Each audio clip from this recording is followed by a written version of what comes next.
Fíjense que en la guía que tiene en la mano o puede descargar si está por internet, en ese capítulo yo he puesto solamente en los versos tan rápido que está dando las verdades. Dice en verso 1, permanezca en el amor fraternal. Y verso 2, no se olvide de la hospitalidad. Y verso 3, de recordar de los presos y de los maltratados. Y luego el matrimonio en verso 4, en verso 5. Pues así está con tema tras tema tras tema en forma bien rápida, bien rápida. Pero nosotros vamos a repasar cómo es digno, cómo debemos nosotros hacer. Y en unas semanas más van a estar entrando otra vez en el año escolar. Lo que dice en México es por virtual, va a estar en línea para seguir hasta quién sabe cuándo. Pero yo me imagino como siempre el año inicia para refrescar la mente de lo que fue en el año pasado. Es decir, siempre pasa con todos y por eso nosotros aquí estamos. Pero vamos a nuestro texto de Hebreos 13. Déjeme leer unos de los primeros 4 versos nada más y darnos pista para lanzar con el estudio. Y dice, sigan amándose unos a otros fraternalmente. No se olviden de practicar la hospitalidad, pues gracias a ella algunos sin saberlo hospedaron ángeles. Acuérdense de los presos, como si ustedes fueran sus compañeros de cárcel, y también de los que son maltratados, como si fueran ustedes mismos los que sufren. Tengan todos en alta estima el matrimonio y la fidelidad conjugal, porque Dios juzgará a los adúlteros y a todos los que cometen inmoralidades sexuales. Es un inicio nada más de ese capítulo que vamos a estar hablando en ese día. Entonces comenzamos con esa parte que dice que debemos seguir amándose uno a otro. Y unos en nuestro mundo piensan del amor como una emoción.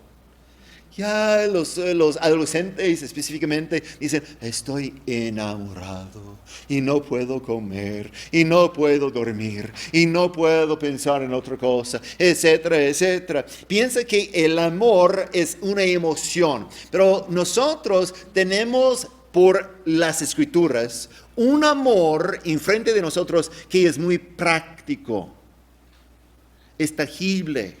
Nosotros podemos, por ejemplo, en Mateo 25, les leo versos 34 a 36, dice, y entonces dirá el rey a los que estén a su derecha, vengan ustedes a quienes mi Padre ha bendecido. Reciban su herencia, el reino preparado para ustedes desde la creación del mundo, porque tuve hambre y ustedes me dieron de comer. Es algo muy práctico. No es, pues yo no sé qué debemos hacer. Es algo muy práctico. No malentiende lo que estoy diciendo. Esa forma de amor, la práctica, la forma de trabajar en forma social, no es por sustituirse al evangelio. Pero nosotros tenemos que mostrar un amor que es real. Ahorita estamos en un tiempo difícil a nivel mundial. Todos los días están llegando muchísimas personas. Cada día no tengo la cifra exacta. Yo calculo entre más o menos 10 personas por día está llegando pidiendo una despensa. Más que esos están enfrente de la iglesia recibiendo el agua. Y nosotros estamos dando. Y es cierto que no podemos siempre evangelizarles. Porque no hay tiempo, no hay capacidad, pero en cada despensa estamos dando folletos que explican el evangelio, estamos mostrando el amor para que puedan cuando tengan ellos un momento o un problema, otro que necesitan oración, tienen la confianza para acercarse a nosotros pidiendo oración y podemos evangelizarles en ese momento entonces. Pero es una forma que es física. Escucha lo que otra vez dice Jesús. Dice, porque tuve hambre y ustedes me dieron de comer. Tuve sed. Entonces, ¿qué fue la respuesta? ¿Tiramos piedras? No. Dice, y me dieron de beber. Fui forastero, me dieron alojamiento. Entonces, la necesidad tenía una respuesta lógica en el amor. Cuando dice entonces el escritor de Hebreos que debemos nosotros seguir expresando ese amor fraternal, él no está diciendo que saludamos a distancia la persona y ese es el amor. No, él está usando ese como base porque Jesús nos había dicho que por ese medio todo el mundo va a reconocernos como sus discípulos por el amor que tenemos uno por otro. Amén. Entonces, ese amor es algo que nosotros tenemos que confiar y expresar en una forma. Pablo también nos dice en ese capítulo de amor en 1 Corintios 13 al final, dice, ahora pues permanecen esas tres virtudes. ¿Cuáles fueron las tres? La fe, la esperanza y el amor. ¿Sí? Entonces, tenemos que seguir, no es simplemente decir, pues ámanse. Ya hemos dicho, y entonces podemos enfocarnos en otra cosa. Es correcto que el escritor de Hebreos otra vez está refrescando la mente a esos hebreos. ¿Por qué? Porque recuerden que ellos habían sufrido mucho. Hemos pasado ese en el estudio. Ellos están bajo mucha persecución de sus amigos, de sus hermanos, los otros judíos, porque ellos no están practicando el judaísmo como antes había practicado. Ellos han abandonado el templo, están siguiendo otro sacerdote, otro sumo sacerdote incluso en Cristo Jesús. Entonces ellos están bajo mucha persecución. Y en ese momento de mucha persecución, ¿qué más necesitamos? Necesitamos refrescar la mente de no solamente amar uno a otro, sino también amar a los quienes están persiguiéndonos a nosotros. En Efesios 4, Pablo dice en verso 32, más bien sean bondadosos y compasivos unos con otros.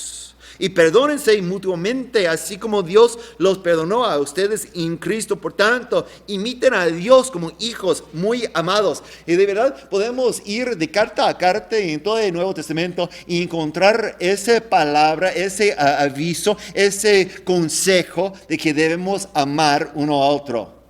¿Y por qué? Porque es algo que fácilmente en la presión del día, en los problemas actuales que tenemos, podemos olvidar de amar.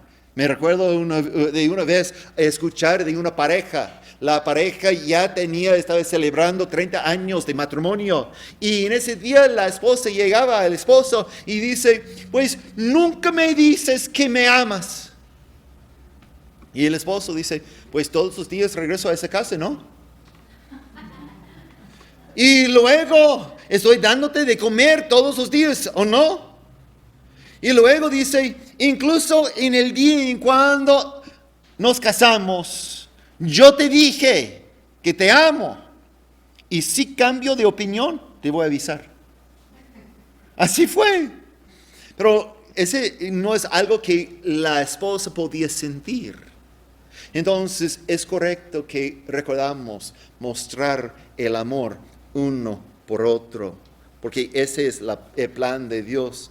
1 Juan, capítulo 3 y verso 17, dice, si alguien que posee bienes materiales ve que sus hermanos están pasando necesidad y no tiene compasión de él, ¿cómo se puede decir que el amor de Dios habita en él? Tantas veces está agarrando algo práctico con lo que está pasando en el interior. Nosotros tenemos que recordar ser práctico en lo que estamos haciendo. Porque incluso recuerdo una vez oír el gran evangelista Billy Graham decir, porque unos estaban quejándose y burlándose de él, porque estaba gastando muchísimo dinero en despensas y alimentación por los pobres. Y dice, mira, debes solamente enfocarte en predicar el evangelio. Y Billy Graham en esa entrevista que recuerdo habiendo ver hace mucho, porque ya está en el cielo, pero él respondió, es imposible evangelizar a personas que no me pueden oír por el ruido que está saliendo de su estómago. Entonces tenía que aplacar ese ruido para luego evangelizarles. Y ese fue algo muy práctico. No, la segunda cosa que mencionaba aquí es la hospitalidad. Y tiene que recordar que en el día de la iglesia, aquí en el Nuevo Testamento, no tenían templos como tenemos nosotros. Podemos juntarnos aquí disfrutando el edificio que el Señor ha provisto por nosotros. Pero en aquel día estaban juntándose casa en casa. Es decir, que si la persona no abriera la casa, entonces no pudiera venir a conocer al Señor. No podía crecer en el Señor. No pudiera ser discipulado. Entonces está diciendo, mira, practican la hospitalidad. Incluso, no sé si recuerda que cuando Jesús mandaba a sus discípulos, Él les dice, mira, cuando está saliendo, Él no dijo, mira, aquí están todos el listado de reservaciones en los hoteles. Él les mandó, y estoy en Mateo 10 y versos 11 en adelante, dice, en cualquier pueblo o aldea donde entren, busquen a alguien que merezca recibirlos. ¡Wow! Está hablando de hospitalidad. Recuerda también en la historia de Lot, que él estaba en la plaza cuando los dos ángeles llegaban a ver la condición actual de la ciudad. Y Lot dice, no, es seguro, no debían ustedes estar aquí por la noche en la plaza. Y tenía razón, obviamente, porque toda la ciudad acercaba incluso a su casa. Tenía que protegerles. Y esa fue la tradición, la cultura en aquel día. Entonces está diciendo Cristo a ellos mandar y en cualquier lugar que merezca recibirlos, y quédense en su casa hasta que se vaya de ese lugar. No al entrar digan, paz a esta casa. El hogar se lo merece. Entonces, si el hogar se lo merece, la paz de ustedes reine en él. La hospitalidad fue para invitar el mover del Espíritu Santo en su casa. Hoy en día tenemos unos quien piensa, pues yo no puedo ser de ese estilo porque no tengo suficientes habitaciones. No tengo recámara extra para invitar.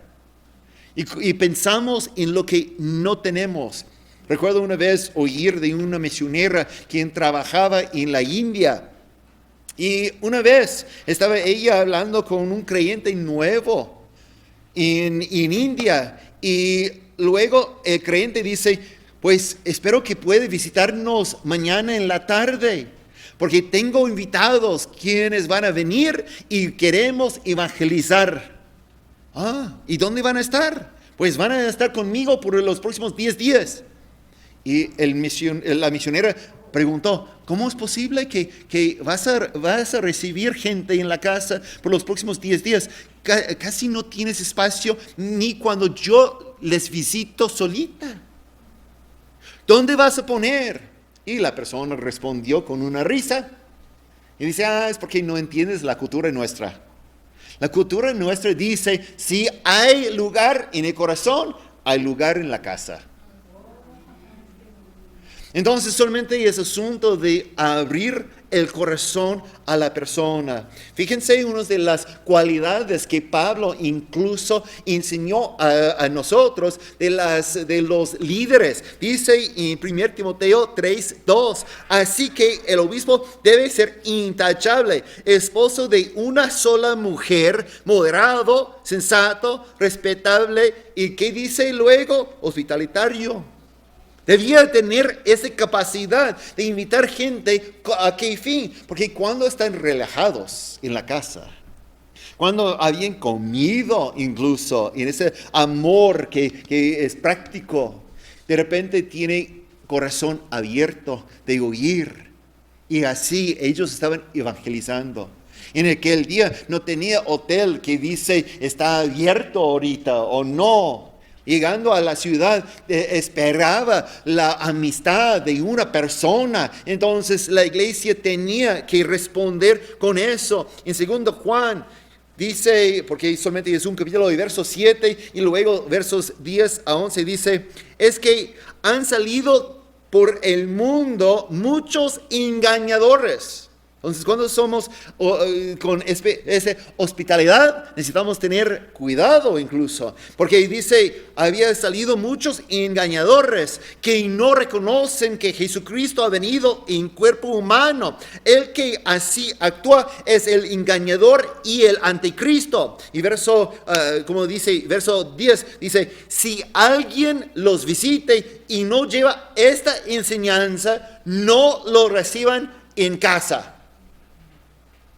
Entonces, tenemos una estructura. No estamos diciendo que invita a todo el mundo.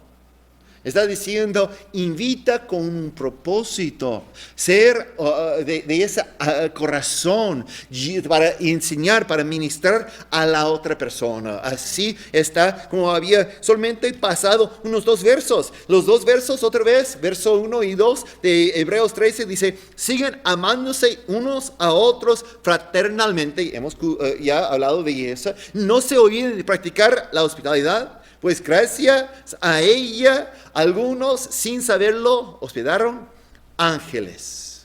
Pues yo no sé cuántos de ustedes esto había pasado. Yo recuerdo creciendo y como adolescente tenía una canción entre el mundo cristiano que estaba saliendo en los discos. Pues ahorita estoy mostrando edad. Incluso no tenía discos en esos momentos, pero de tal manera tenía esa que estaba solamente de viaje, pasaba para recibir uno quien estaba pidiendo raide y luego después de subir comenzaron ellos a platicar y después de un poquito de plática la persona simplemente dijo, recuerda que Cristo viene pronto y desaparecía del coche. Y entonces si esas cosas sí pasan. Entonces, sigo leyendo, dice, acuérdense de los presos como si ustedes fueran sus compañeros de cárcel. Ese siempre es algo que necesitamos tratar de recordar. Es la razón que necesitamos refrescar la mente enseguida. Porque cuando es lejos de pensamiento, lejos de tocar, de repente podemos olvidar. Esa es la razón que aquí en la iglesia tenemos otra vez, como Él está refrescando la mente de esos hebreos, nosotros tenemos el hábito. El primer domingo de cada mes estamos celebrando la Santa Cena, recordándoles de que Cristo viene pronto, ¿verdad? El siguiente domingo, el domingo 2 de cada mes, es el domingo de misiones. Estamos hablando de los misioneros, refrescando la mente para que puedan seguir orando por los misioneros en el campo, orando por los misioneros que están en promoción y también recibir una ofrenda. El tercer domingo es el domingo de amor en acción. Estamos refrescando la mente. Así necesitamos refrescar la mente por los quienes están sufriendo, porque es fácil cuando uno está sufriendo orar toda la noche, pero oímos que esa persona está sufriendo, qué lástima, y luego dormimos bien, porque no nos toca a nosotros. Pero necesitamos refrescar la mente, como dice, como si fueran ustedes mismos los que sufren. Esa es la forma que debemos refrescar la mente cada vez. Y luego en el verso 4 comienza a hablar acerca de 2 cosas, el matrimonio, pero también la inmoralidad sexual. Los dos al mismo momento. Y es interesante porque solamente usar la palabra, el sexo está bien, pero dentro de matrimonio. Afuera de matrimonio no está bien. Incluso, fíjense de que está a él en ese hablando de que el amor matrimonial es santo. Mientras cualquier otra forma, otra expresión no es santo, es al revés, es un pecado. Podemos nosotros ver en diferentes partes. Por ejemplo, en Efesios 5 es la palabra de la carta que Pablo escribía y está por hablar al matrimonio, precisamente. Dice en capítulo 5 y verso 25, dice, esposos amen a sus esposas así como Cristo amó a la iglesia y se entregó por ella para hacerla santa. Está hablando del amor de esposo con su esposa y en la misma frase está usando la palabra santa. Esa es la forma que debía ser la relación matrimonial. Pero luego él y todos los escritores del Nuevo Testamento hablan contra el pecado que es inmoralidad sexual. Y en 1 Corintios 6 y verso 9 hasta verso 11 dice, ¿no saben que los malvados no heredarán el reino de Dios? No se dejen engañar, ni los fornicarios, ni los idólatras, ni los adúlteros. Y entonces están mezclando todas esas cosas. Porque es pecado. Es pecado. Entonces, cuando él dice, el escritor de Hebreos, dice que todos, que tengan todos en alta estima el matrimonio y la fidelidad conjugal. Es algo santo. Pero déjame mencionar una cosa más. El amor que mostramos en el matrimonio cristiano, ese es un amor que el mundo puede aprender de la forma que Cristo ama a la iglesia.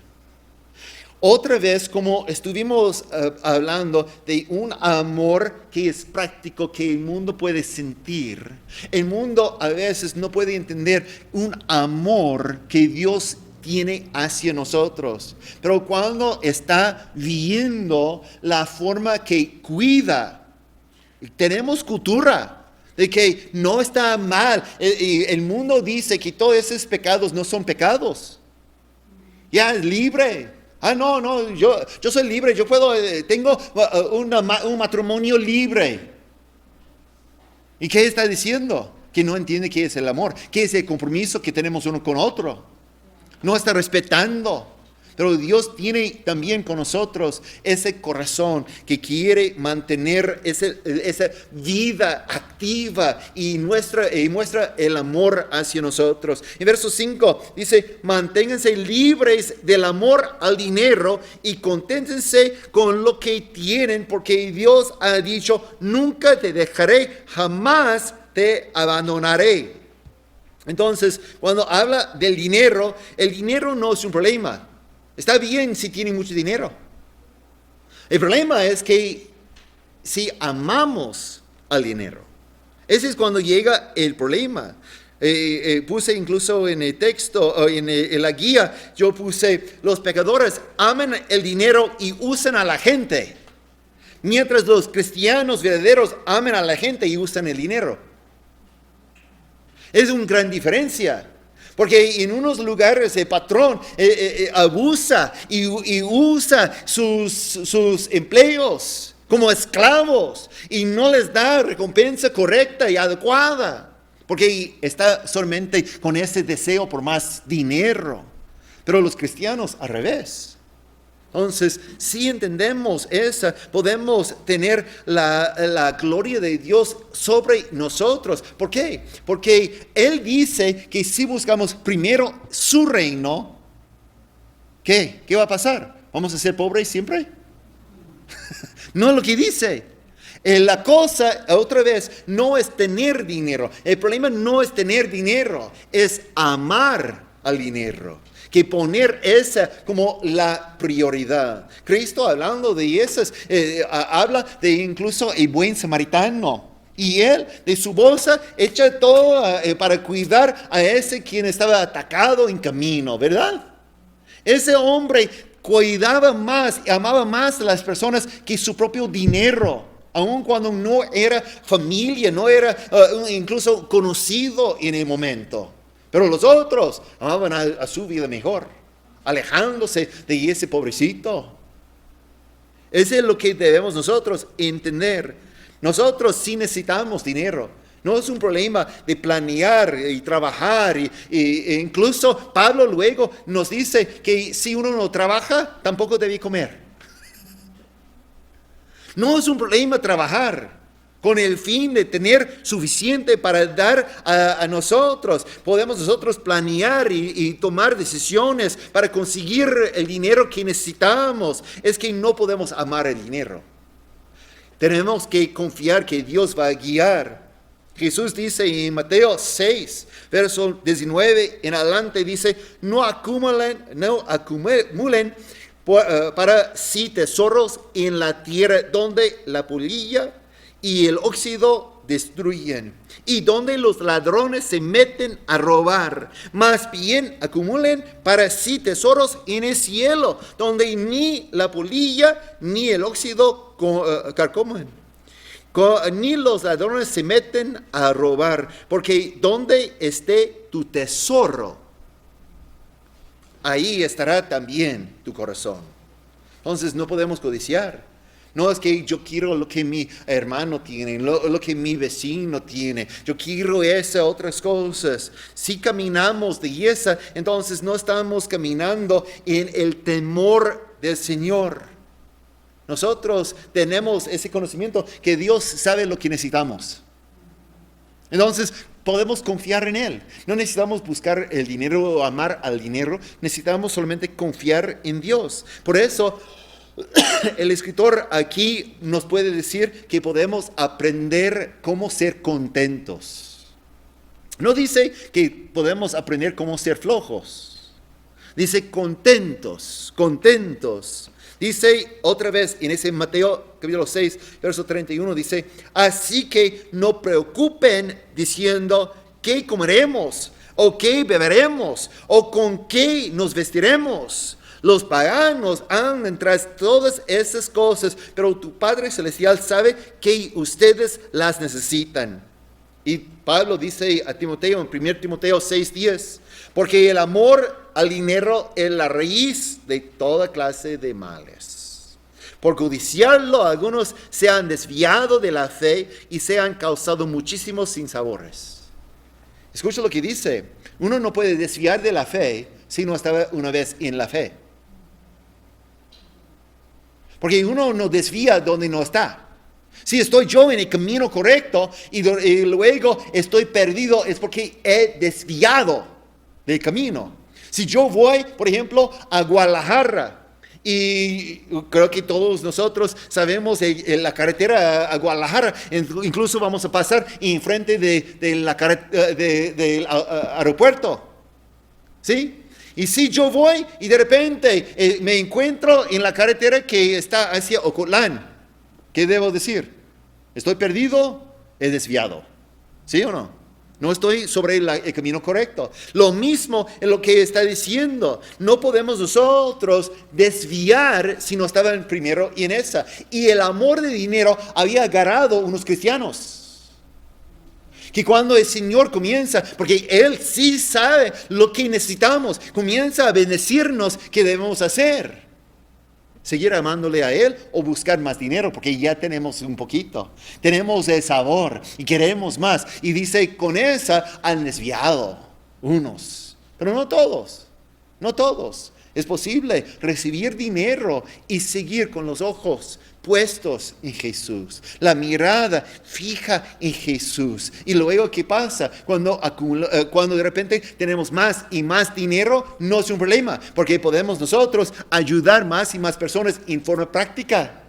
Podemos apoyar a los misioneros, podemos nosotros mandar más dinero a esos huérfanos, podemos nosotros cuidar a las viudas, podemos nosotros comprar más despensas, entonces podemos hacer. Y aquí estamos. Porque tenemos los ojos en Cristo Jesús.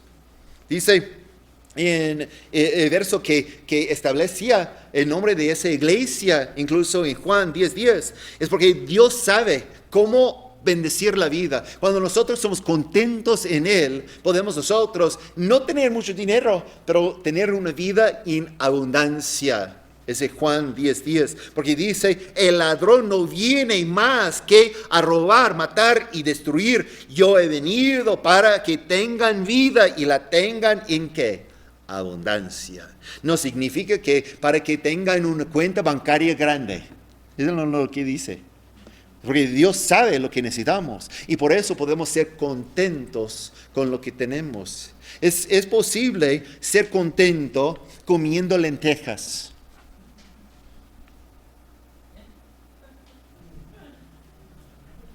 Aun cuando ríen, es posible. Tienen que aprender, pero es posible. De verdad, yo he oído en unos restaurantes personas comiendo el plato más caro que tiene el restaurante, quejándose de todas partes de su vida, de su familia, de ese flojo, quejándose de todo. Aun cuando tiene mucho, no están contentos, porque tenemos que aprender a ser contentos en lo que Dios nos ha dado. Dice en Lucas 12:15, tengan cuidado, absténganse de toda avaricia. La vida de una persona no depende de la abundancia de sus bienes. Tenemos que tener cuidado. Entonces, regresamos a nuestro texto, porque estamos ya pasando tiempo y moviendo un poquito lento en esos, porque es una cosa tras otra cosa, y hay muchas cosas que puede hablar de cada uno, pero vamos a correr un poquito más rápido. Dice en verso 6, así que podemos decir con toda confianza, el Señor es quien me ayuda, no temeré que me puede hacer un simple mortal. Acuérdense de sus dirigentes que les comunicaron la palabra de Dios. Consideren cuál fue el resultado de su estilo de vida e imiten su fe. Está hablando aquí de los quienes habían ya muerto en el Señor. Los pastores anteriores, quien había predicado el evangelio, plantando la semilla, haciendo el discipulado con la persona. Dice, acuérdense de ellos. Y ellos no estaban buscando el dinero. Ellos no estaban buscando esas otras cosas. Estaban contentos para predicar el evangelio. Y dice, imiten su fe. Jesucristo, verso 8, es el mismo ayer y hoy y por los siglos. El mismo Cristo quien guiaba a los antiguos pastores, los quienes plantaban el evangelio en nuestro corazón, sigue lo mismo, quiere la misma cosa de nosotros. Así está diciendo. No se dejan llevar por ninguna clase de enseñanzas extrañas. Conviene que el corazón sea fortalecido por la gracia y no por alimentos rituales que de nada aprovechan a quienes los comen. Nosotros tenemos un altar del cual no tienen derecho a comer los que ofician en el tabernáculo, porque el sumo sacerdote introduce la sangre de los animales en el lugar santísimo como sacrificio por el pecado, pero los cuerpos de esos animales se queman fuera del campamento. Por eso también Jesús, para santificar al pueblo mediante su sangre, sufrió fuera de la puerta de la ciudad. Por lo tanto, salgamos a su encuentro fuera del campamento, llevando la deshonra que él llevó, porque ellos estaban bajo mucha persecución y están fuera de lo que sus hermanos, su familia querían que estaban. Entonces él dice a ellos que salgan del campamento. De no ser parte de esa otra cosa. Recuerden lo que estaban ellos, la forma que ellos estaban ministrando, etc. Pero también dice, quédense con la doctrina santa, la doctrina que no es dentro, sino está afuera, porque solamente en Cristo Jesús tenemos la redención de nuestras almas. Dice, pues aquí no tenemos una ciudad permanente, sino que buscamos la ciudad venidera. Así que ofrezcamos continuamente a Dios por medio de Jesucristo un sacrificio de alabanza, es decir, el fruto de los labios que confiesan su nombre. No se olviden de hacer el bien y de compartir con otros lo que tienen. Otra vez es práctico. Es una doctrina, pero es práctico lo que está Él ofreciéndoles. La doctrina de verdad, de las creencias. Porque saben que siempre lo que creemos nos influyen. Si yo creo algo, Eso es lo que va a causar o cambiar mi opinión. Incluso en la iglesia, las cosas que creemos influyen la forma que alabamos. Recuerda la historia en cuando Jesús enseñaba o ministraba el evangelio a la samaritana y alrededor del pozo, allá en Juan capítulo 4. Ella dice, pues ustedes dicen allá en Jerusalén. Nosotros, entonces, fue base de su creencia. Esa es la adoración. Y Jesús le respondió, mira, no es así. No es el lugar. Porque el Señor, nuestro Dios, está buscando todavía lo mismo. Adoradores, quien le rindan culto en espíritu y verdad. Entonces, tenemos que creer la cosa correcta para que podamos adorar al Señor de la forma que Él quiere. Es lo que está diciendo. Porque Dios ha puesto sobre nosotros su sello. Ese es para indicar pertenecemos a Él. En 2 Corintios capítulo 1, verso 22 dice, nos selló como propiedad suya y puso su espíritu en nuestro corazón como garantía de sus promesas. Imagínense, les pregunto, en el día de la resurrección, en el día de la resurrección de Jesús, imaginamos dos lugares de alabanza, adoración. Uno, el templo donde estaba oficiando el sumo sacerdote, quien había corregido o castigado o condenado a Jesús a la muerte. Allá, o las mujeres allá fuera de sepulcro. ¿Dónde creen ustedes que fuera la alabanza mejor? Obviamente en frente del sepulcro, porque allá se encontró con Jesús. Entonces está diciendo, cree la cosa correcta. No trata de regresar a eso. Tiene que entender que es fuera de campamento. Lo que ellos ahorita están haciendo no es lo correcto. La relación entonces entre la doctrina y la adoración está pegada. Está pegada. No podemos cambiarla. En Juan 4:24, acaba de mencionar eso, dice, Dios es espíritu. Entonces sí creemos que es algo físico, como un ídolo. Ahorita estamos por terminar en la lectura de Deuteronomio. ¿Ves? Y otra vez la ley de Moisés dice que no pueden adorar a otros dioses. Cuando entran a la tierra prometida, tenían que destruir todas las piedras sagradas, todos los ídolos, todas esas cosas. ¿Por qué?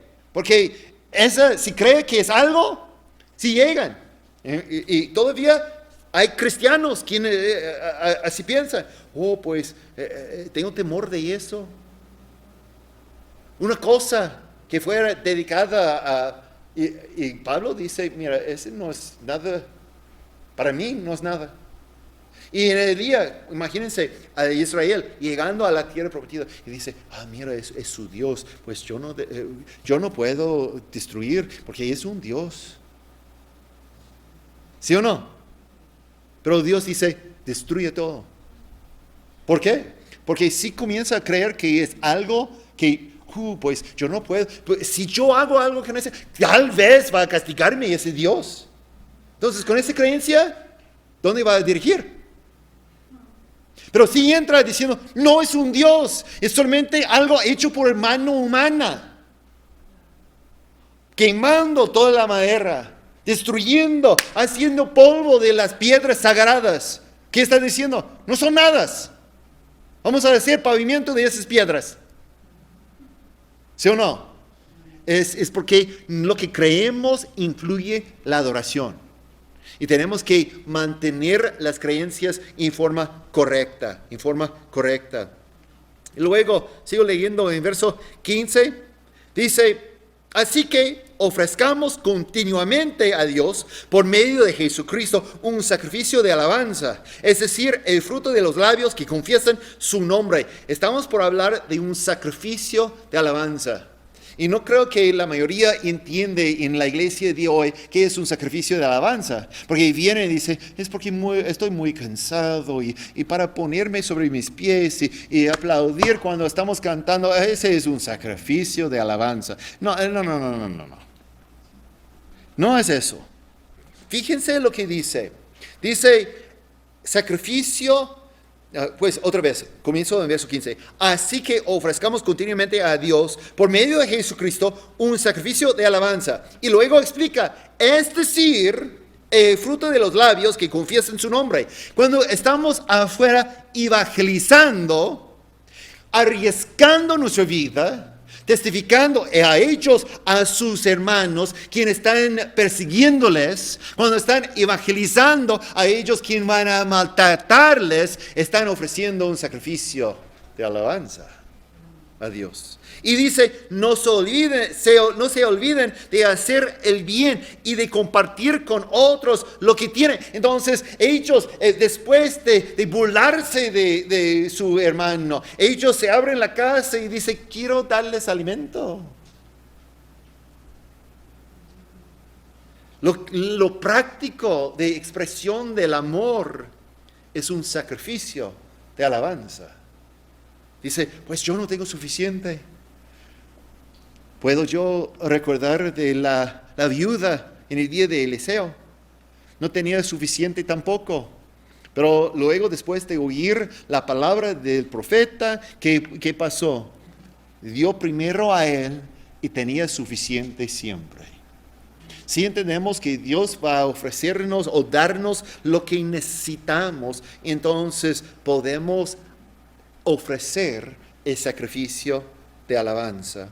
Y dice en verso 17, obedezcan a sus dirigentes y sométense a ellos, pues cuidan de ustedes como quienes tienen que rendir cuentas. Obedézcanlos a fin de que ellos cumplan su tarea con alegría y sin quejarse, pues el quejarse no les trae ningún provecho.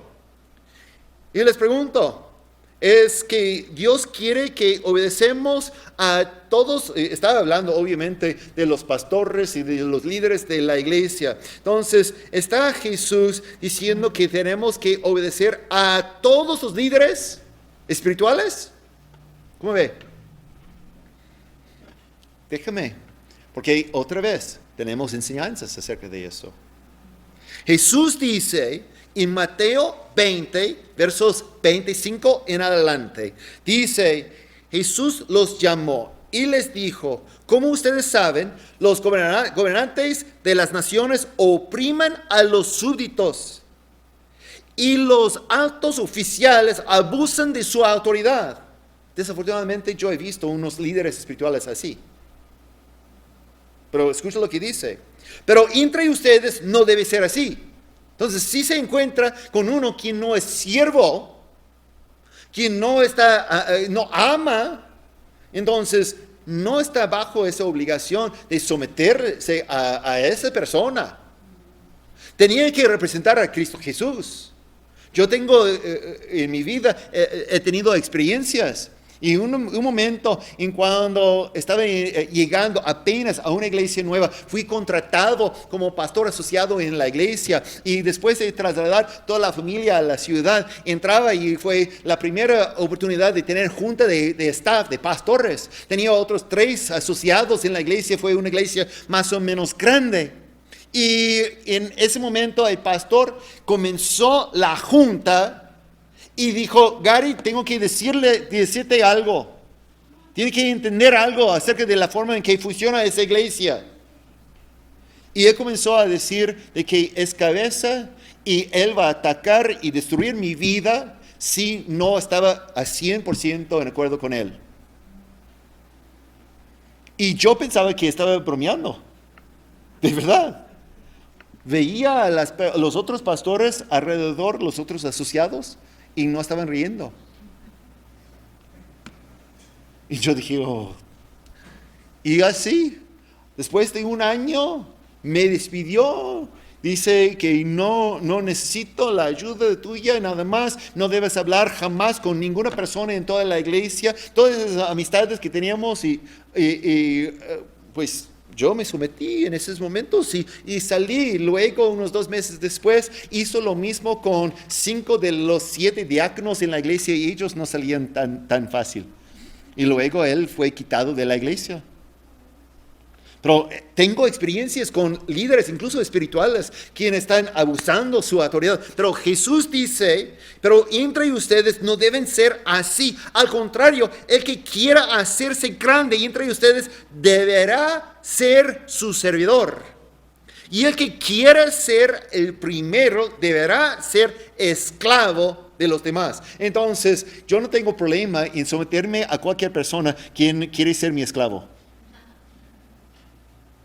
Y no digo de esa que quiero aplastar. No, si la persona me ama tanto para mostrar ese amor, sirviéndome, cuidándome, tratando de levantar mi vida espiritual, entonces en cualquier cosa que me dice, pues yo voy a hacer.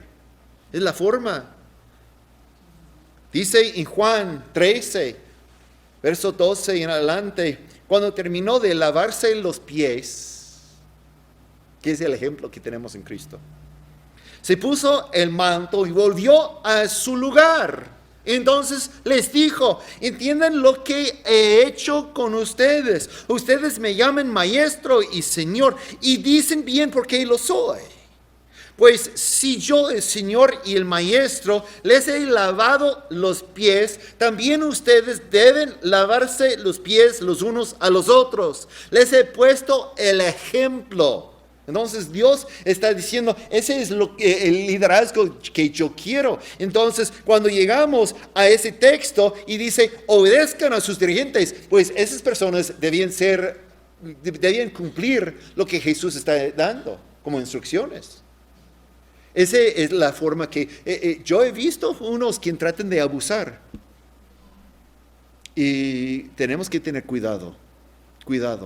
Porque unos malentienden lo que está diciendo, porque no falta el base de la enseñanza. Dice, mira, aquí dice. Entonces, pues, esa no es la enseñanza completa. Está pasando, capítulo 13 de Hebreos, está pasando muchos temas rápidos, porque ellos ya saben, ya tienen suficiente información. Entonces buscamos la información. Y dice, oren por nosotros.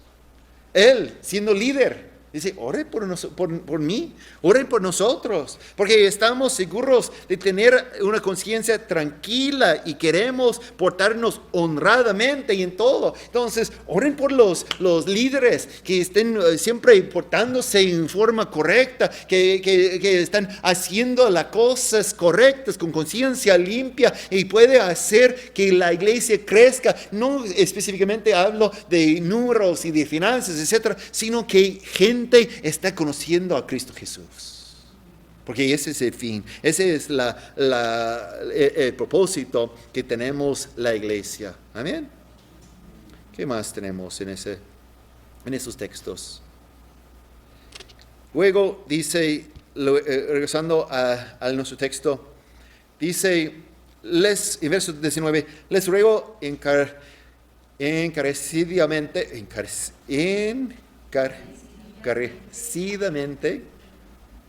que oren para que cuando antes se me permita estar de nuevo con ustedes, el Dios que da la paz levantó de entre los muertos el gran pastor de las ovejas, a nuestro Señor Jesús, por la sangre del pacto eterno, que Él los capacite en todo lo bueno para hacer su voluntad, y que por medio de Jesucristo Dios cumpla en nosotros lo que le agrada. A Él sea la gloria por los siglos de los siglos. Amén. Hermanos, les ruego que reciban bien esas palabras de exhortación, ya que les he escrito brevemente. ¿Parece breve?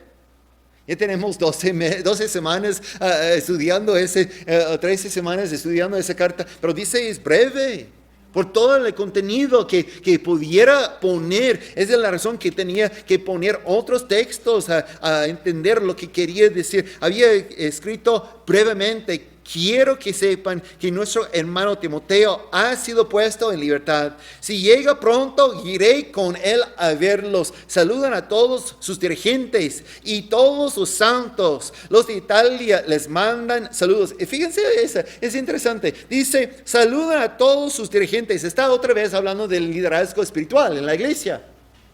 ¿Y qué es la opinión de nosotros? A veces nosotros estamos en la calle y sí, el pastor está con mente en otra parte y está trabajando o algo, y yo pasaba enfrente del pastor y no me saludó. Es la obligación del líder de recordar a todos y tener sus nombres. Y pues, pero ¿qué dice? Él está escribiendo que ellos saluden a sus dirigentes. Aquí estoy, pastor. Ah, qué bueno, gracias. Solamente me brincó, está bien. Que la gracia sea con todos ustedes, es la forma que el escritor termina. Entonces, nosotros seguimos orando los unos por los otros. Oramos por los líderes, oramos por los hermanos. Aquí en la iglesia tenemos apartado, no es que no queremos orar los otros días, pero el día lunes nos toca como el día de oración. También recibo yo como el día de ayuno, y ese es el día que dedicamos oración uno por otro. Y también, si tienen cualquier necesidad, no solamente en frente de un estudio bíblico el viernes, si tienen necesidad, mándame mensaje, llámame, que yo puedo estar orando por la necesidad, por tu familia, porque debemos estar orando uno por otro, porque el amor vale mucho. La oración vale mucho, disculpa. El amor también, pero no es lo que quería decir. Muy bien, vamos a terminar así el estudio, solamente para que sepan y estén ya preparados. En 8 días, el viernes que viene, siendo que hemos terminado esa carta, ya jamás vamos a estudiar. No. Vamos a entrar en un estudio nuevo en la carta o el libro de Romanos. Entonces, que vengan la semana que viene habiendo leído el primer capítulo de Romanos. Es uno de los libros que no necesitamos pasar mucho tiempo explicando quién es el autor, porque todos creo que ya saben que Pablo escribió el libro de Romanos en el primer verso, incluso identifica así, y vamos a dar un poquito de información acerca del contenido, pero vamos a lanzar rápidamente al estudio en ese libro, en capítulo 1 de Romanos, en la semana que entra. Cerramos con una oración. Entonces, Señor, gracias por enseñarnos tantas cosas. Queremos recordar en esta tarde que tú eres nuestro sumo sacerdote, el perfecto, quien está ministrando en el tabernáculo verdadero. Todas esas enseñanzas que hemos recibido nos está animando, movernos por la fe, rodeados por una multitud de testigos. Nosotros ya estamos motivados de desempeñarnos en hacer las cosas correctas. Señor, reciba la gloria, porque en ese mundo caminamos como extranjeros y queremos servirte en todo momento. En tu nombre oramos. Amén y amén. Aleluya. Estamos despedidos. Bendiciones. Nos vemos el domingo, obviamente.